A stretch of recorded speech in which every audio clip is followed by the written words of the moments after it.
के न्यूज में एक बार फिर आपका स्वागत है। आगे बढ़ने से पहले एक बार फिर नजर डालेंगे अब तक की हेडलाइंस पर।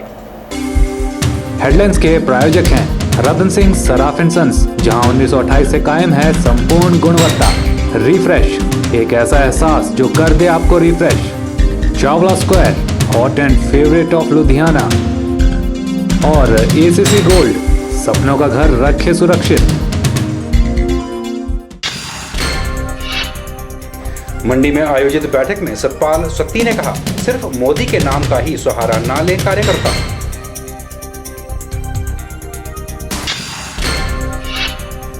भाजपा के नरेंद्र मोदी सिर्फ मीडिया के सहारे करते हैं ड्रामा, कहा कांग्रेस जिला अध्यक्ष पूर्णचंद ठाकुर ने।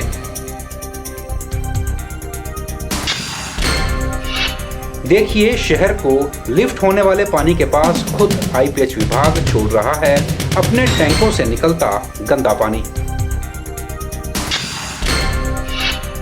और आईटीआई मंडी ने आयोजित की 5 दिवसीय इंटर हाउस प्रतियोगिता।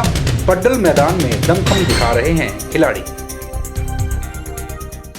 नगर परिषद द्वारा बनाए गए कानून और टीसीपी कानून के खिलाफ आम जनमानस लामबंद होना शुरू हो गया है। मंडी में संघर्ष समिति की बैठक में इस कानून के पहलुओं पर चर्चा की गई और साथ ही इस बात पर भी चर्चा की गई कि टीसीपी कानून को गांवों में लागू न किया जाए। मंडी संघर्ष समिति की बैठक में इस बात पर चर्चा की गई कि नए टीसीपी कानून और नगर परिषद के कानून में 2012 में जो संशोधन किए गए थे वह समाज विरोधी हैं और इस कानून के बाद मकानों की कंपोजिशन फीस 10 गुना बढ़ा दी गई है। यह फीस आज की तारीख में मकान की लागत से भी ज्यादा हो रही है। हमारा जो आज बैठक का एक उद्देश्य है कि ये जो टीसीपी कानून है और नगर परिषद के जो कानून है, ये कानून बहुत कड़े कर दिए गए हैं और लोगों को अपने लिए आशियाना जुटाना एक बहुत मुश्किल काम हो गया है। जैसे 2012 में सरकार ने एक संशोधन किया है नियमों के तहत। वो नियमों में ये जो संशोधन किया है उसमें जो नियमितीकरण की जो कंपोजिशन होगी, उसमें जो कंपोजिशन फीस जमा होगी वो 10 गुना कर दी गई है। और इस फीस को एक आम आदमी जो है वो देने में असमर्थ है, क्योंकि जो जितने का उसका मकान होगा उससे भी ये बहुत ज़्यादा महंगी पड़ रही है। और कई लोगों ने ऐसा है कि अपने ज़मीनों पर मकान बनाए हैं लेकिन नक्शे पास नहीं किए हैं या उसमें थोड़ी सी डेविएशन कर दी है। पर अगर उनको बिजली और पानी जैसी मूलभूत सुविधाएं चाहिए तो उनको नक्शा पास करवाना पड़ेगा और उसके लिए अनापत्ति लेनी पड़ेगी। और अनापत्ति मिल नहीं रही है क्योंकि वो बोल रहे हैं कि नगर परिषद के प्रावधानों और ये टीसीपी के जो प्रावधान है उसमें ये कहा जा रहा है कि पहले आप नक्शा पास करो और जो डेविएशन है उसको हटाओ। अगर नहीं हटाते हैं तो उसके लिए आपको कंपोजिशन फीस जो 10 गुना कर दी गई है वो देनी पड़ेगी। तो उस लिहाज से तो एक आम आदमी जो है जो वो आशियाना अगर बनाना चाहे तो उसके लिए बहुत मुश्किल काम हो गया है। वहीं समिति के संयोजक ने बताया कि टीसीपी कानून के दायरे में गाँव को भी लाया जा रहा है। इससे गांव वालों को परेशानियों का सामना करना पड़ रहा है। उन्होंने बताया कि गांव में कई मकान पुराने समय में तैयार किए गए हैं और उस वक्त ना टीसीपी कानून था और ना ही मकान का नक्शा पास करने पर जोर दिया जाता था। आज ऐसे मकान में रह रहे लोगों को बिजली और पानी के कनेक्शन के लिए परेशान होना पड़ रहा है। जहाँ जहाँ टीसीपी की दायरे में जो गांव और कस्बे आ रहे हैं उनको उनकी परेशानियों को देखते हुए और जो शहरी लोग हैं जो शहरी निकाय में रहते हैं, म्यूनिसिपल काउंसिल या म्यूनिसिपल कमेटी के अंडर हैं, वे भी परेशान हैं क्योंकि उनको अपने अपने घर में पुराना घर है तब भी उनको बिजली पानी के कनेक्शन के लिए जो है परेशान होना पड़ता है और म्यूनिसिपल काउंसिलों में धक्के खाने पड़ते हैं और इससे जो है लोग फ्रस्ट्रेटेड हैं और परेशान हैं। वहीं मकान नियमितीकरण के लिए बनी संघर्ष समिति के प्रधान ने कहा कि गांव के अंदर टाउन प्लानिंग एक्ट को शामिल करना अच्छा कदम नहीं है और भारत सरकार को इस ओर ध्यान देना चाहिए। उन्होंने कहा कि किसी इंसान का घर बनाना राइट टू लाइफ यानी जीने के अधिकार में शामिल तथ्य है। और हमने लोगों को यहाँ मंडी शहर में और हिमाचल प्रदेश के शहरों के अंदर और गांव के अंदर इस एक्ट का जो कुप्रभाव पड़ रहा है उसको देखते हुए लोगों में बड़ी परेशानी है, क्योंकि लोग अपने ज़मीन में जो मकान बनाना चाहते हैं वो वहाँ उनको पेनल्टी डाली जा रही है, जैसे 12%, 10% और कई जगह पे उससे ज़्यादा भी है, जो कि कहीं भी हिंदुस्तान में किसी जगह इतनी पेनल्टी नहीं है। अभी 2012 में हिमाचल सरकार ने ये पेनल्टी बढ़ा दी है, जिससे लोग जितनी उनके मकान का खर्चा है उससे ज़्यादा पेनल्टी का पैसा बढ़ रहा है। तो इसलिए जो गरीब आदमी है वो कभी अपना मकान नहीं बना सकता है। खासकर जो गांव के अंदर टाउन प्लानिंग एक्ट को इम्प्लीमेंट किया जा रहा है और दफ्तर में बैठ कर नोटिफिकेशनें हो रही हैं, लोगों को पूछे बगैर जो है बहुत जगह पे टाउन प्लानिंग एरिया का ऑपरेशन जो है वो सरकार ने नोटिफाई कर दिया हुआ है और वहाँ पर कोई सुविधा प्रदान नहीं करते टाउन प्लानिंग की तरफ से। लेकिन वहाँ जो घर बनाना चाहता है, जिसके पास ज़मीन 2 बिस्वे है, वो बना नहीं सकता। जिन्होंने बना दिया है उनको ना बिजली मिल रही है ना पानी मिल रहा है। कैमरा पर्सन संतोष के साथ ब्यूरो रिपोर्ट। लोकसभा चुनावों के ठीक पहले बड़सर के पूर्व विधायक बलदेव शर्मा पर महिला द्वारा शोषण के आरोप लगाए जाने के बाद दर्ज हुई एफआईआर से राजनीतिक माहौल गर्मा गया है। जहां भाजपा इस प्रक्रिया को राजनीति से प्रेरित बता रही है, वहीं कांग्रेस के नेताओं द्वारा पूर्व विधायक के खिलाफ उचित मापदंडों के तहत जल्द कार्रवाई किए जाने की मांग की जा रही है।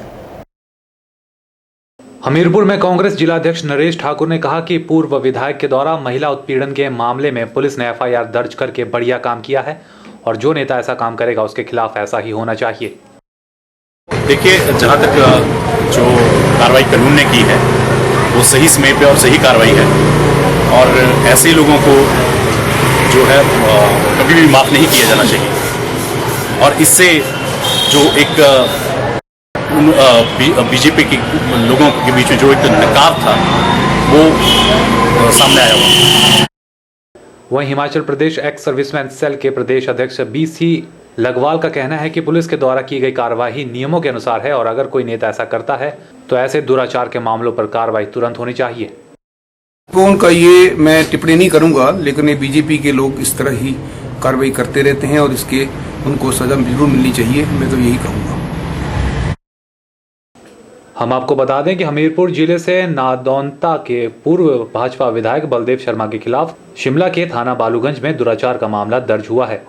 विधानसभा क्षेत्र की एक महिला ने विधायक पर दुराचार के आरोप लगाए थे। मंगलवार को महिला ने दुराचार से जुड़े सभी साक्ष्य पुलिस को सौंपे। पुलिस ने सभी तथ्यों को खंगालने के बाद एफआईआर दर्ज की है।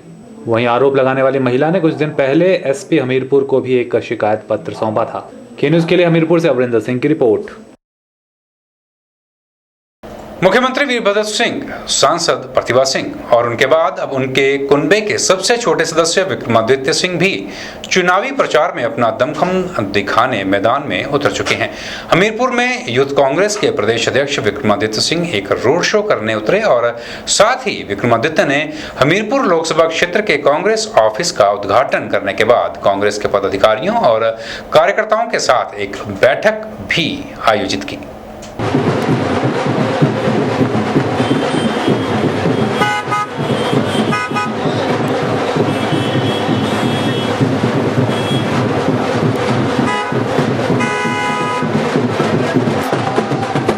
विक्रमादित्य ने कहा कि युवाओं का साथ हमेशा ही कांग्रेस पार्टी को मिला है और इस बार हमीरपुर लोकसभा क्षेत्र में कांग्रेस के पक्ष में लहर चल रही है।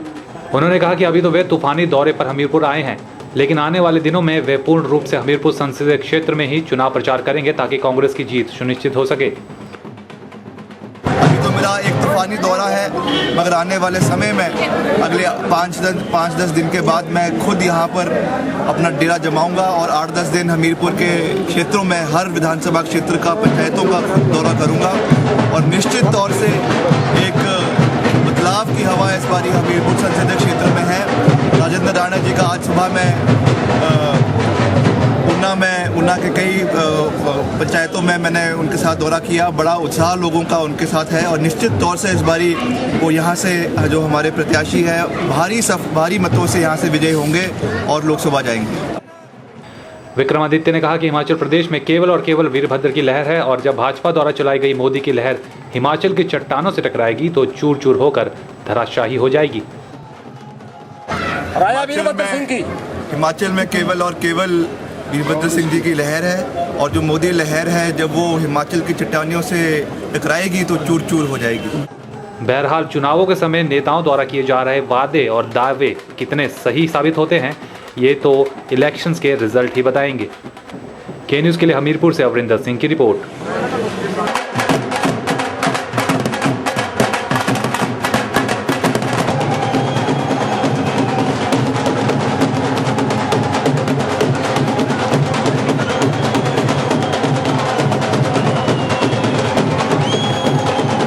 के न्यूज में फिलहाल वक्त तो चला है छोटे से ब्रेक का। बन रही है हमारे साथ और देखते रहिए के न्यूज। के न्यूज आप सभी को सूचित करता है कि के न्यूज सच्चाई और विश्वसनीयता की पत्रकारिता करता है। हम हर खबर में निष्पक्षता का वादा आप सभी से पहले भी कर चुके हैं और आगे भी हम यह वादा यूं ही निभाते रहेंगे। आने वाले लोकसभा चुनावों को लेकर हम आपको बता दें कि के न्यूज किसी भी प्रकार से पेड न्यूज का प्रसारण नहीं करेगा। अगर चुनाव के दौरान पेड न्यूज की शिकायत आती है या कोई भी शख्स के न्यूज के नाम पर पेड न्यूज दिखाने का वायदा या दावा करता है तो आप इन नंबर्स पर संपर्क कर सकते हैं 9816023392 या 9882155567। Registration starts for 9th, class 10th, +1 and +2. We provide school income coaching innovative programs and 4 years intensive coaching programs, class 9th to class 12th under one roof.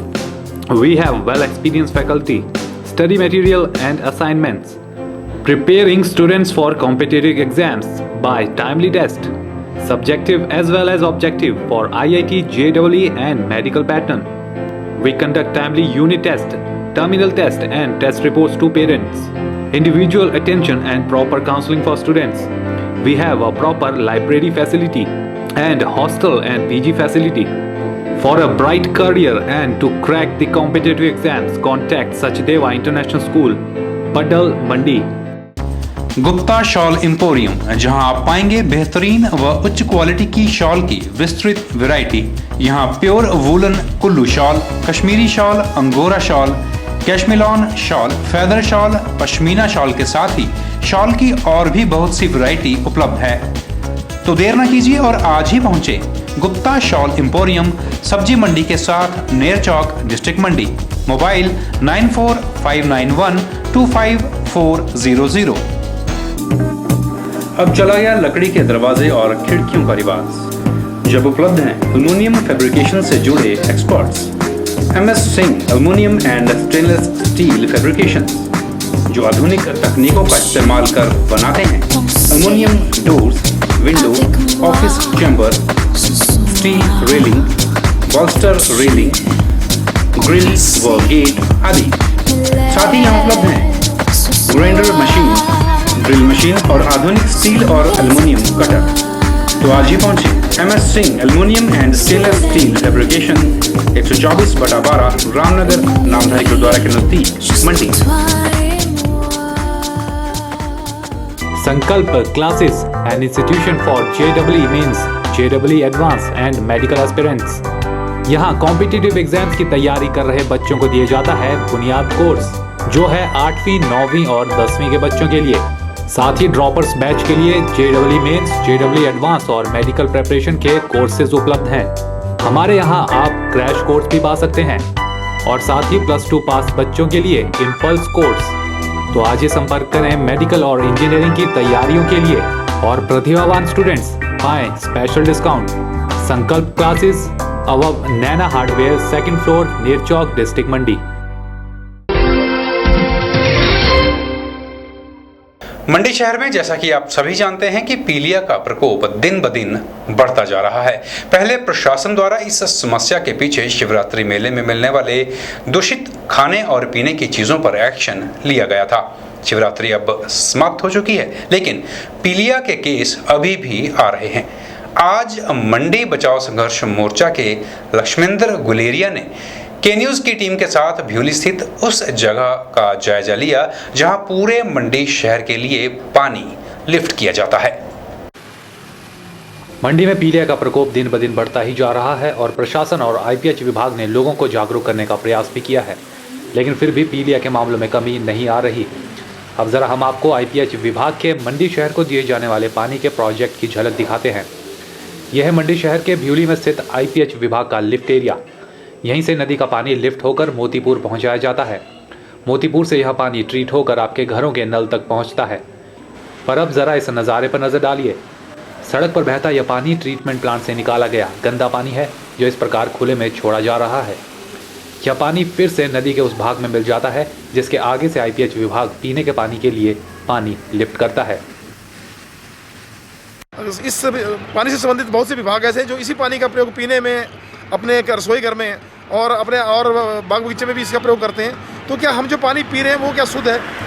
इसके पीछे एक बहुत बड़ा प्रश्न चिन्ह आज लग गया हुआ है, क्योंकि हमारा जन स्वास्थ्य सिंचाई विभाग मंडी क्षेत्र का, जिन्होंने हमारे पटल से उठाओ पेयजल योजना जो सीधा मोतीपुर में लगा करके हमें टैंक दिया हुआ है, कांगनी के ऊपर जंगल में जो बहुत बड़ा टैंक बनाया हुआ है, उसके अंदर जो पानी इकट्ठा होता है और पानी सीधा जो है वो लिफ्ट किया जाता है उस टैंक के अंदर, और उसके बाद उस पानी को वहाँ पर फिल्ट्रेशन होती है। जितनी फिल्ट्रेशन बेड में जो गाद निकलती है और जो गंदा पानी निकलता है उसको ये वहाँ स्टोर करते हैं और उसके बाद फ्लैश में छोड़ते हैं। लेकिन ये पानी की निकासी और छोड़ने की जो इस गंदे पानी का और सिल्ट और जो उसके अंदर गाद है, उसके अंदर बदबू है, दुनिया भर का वहाँ उसके अंदर बहुत ही एक विषैला जो एक पदार्थ है वो होता है, उसको सीधा छोड़ा जा रहा है। वो छोड़ा जा रहा है इस उठाओ पेयजल योजना के ऊपर की तरफ, जहाँ से दोबारा ये पानी जो है उसको उस टैंक में पहुँचेगा और दोबारा वहाँ पे ये पानी जो है, इस पानी को स्वच्छ करके मंडी शहर की जनता को पिलाया जाएगा। तो क्या कहीं इस पानी के अंदर कोई ऐसे कीटाणु तो नहीं है जो पीने का प्रकोप का कारण बन रहे हैं? इस बहते हुए गंदे पानी से स्थानीय लोगों में भारी रोष है। उन्हें गंदे पानी से तो 2-4 होना ही पड़ रहा है, साथ ही इस पानी के कारण आने वाली बदबू से उनका जीना दूभर होता जा रहा है। ये पानी ऊपर मोतीपुर से आ रहा है। मोतीपुर में हमारे यहाँ से पानी लिफ्ट किया जाता है, वही शहर को सप्लाई होता है। उसमें जो गंदा पानी होता है उसको ये दोबारा इसको रिलीज कर देते हैं नीचे दरिया के लिए। जैसा लगता है कि बिना जैसे बरसात हुए और आज जैसे बरसात देख रहे हैं कि बरसात का पानी है। हाँ, ऐसा लगता नहीं है, ऐसा है ही है, कीचड़ है तो। और इसके अलावा इसमें सीवरेज का पानी भी इसमें मिक्स होता है दरिया में। जो हमारे गुरुद्वारा साहिब है वहाँ का पानी, सीवरेज का पानी दरिया में छोड़ा जाता है और वो ही पानी आगे दरिया से हम लिफ्ट करते हैं जो शहर की जनता को पिलाया जा रहा है। मोतीपुर से ये पानी से क्या लग रहा है आपको, कितनी बदबू आ? पानी से बहुत बदबू आ रही है, दिक्कतें बहुत हो रही है। रोज आता है ऐसे? रोज आता है, चलना फिरना मुश्किल होता है हमारे को, बहुत कुछ बड़ी मुश्किल होती है। हाँ, तो दरिया का पानी मोतीपुर से आता है, मोतीपुर से वापस आके साफ पानी लोगों को पीने को मिलता है। जो गंदा पानी वो नाली में आता है वही पानी दिक्कत करता है। तो ये जब दरिया में जाता है दोबारा लिफ्ट करके कहाँ आता है? दोबारा वहीं जाएगा मोतीपुर। तो इसके कारण जो बीमार हो रहे बच्चे उनका क्या? पीलिया वगैरह फैलता है, सबको दिक्कतें है। पीलिया फैलता है, जुकाम होता है, बुखार होता है, पानी गंदा होता है। कहाँ से आता है? पानी आता है सर ऊपर से। जो पानी आता है ना जब, तो बच्चों को बहुत परेशानी होती है। वो कॉलेज को जाते हैं, स्कूल को जाते हैं, उनके कपड़े ख़राब हो जाते हैं। आधा घंटा खड़ना पड़ता है, गाड़ी वाले रुकते नहीं हैं, छींटे डाल के चले जाते हैं। दुकानदार को परेशानी होती है, स्मेल आती है, कपड़े गंदे हो जाते हैं, बहुत ज़्यादा परेशानी है। ऊपर पानी वाले की वो टांकी को साफ करते हैं, गंदा पानी निकाल देते हैं, उसमें अच्छा पानी डालते हैं। फिर पाइप वाले जो पानी छोड़ते हैं। कौन पाइप वाले? ऊपर से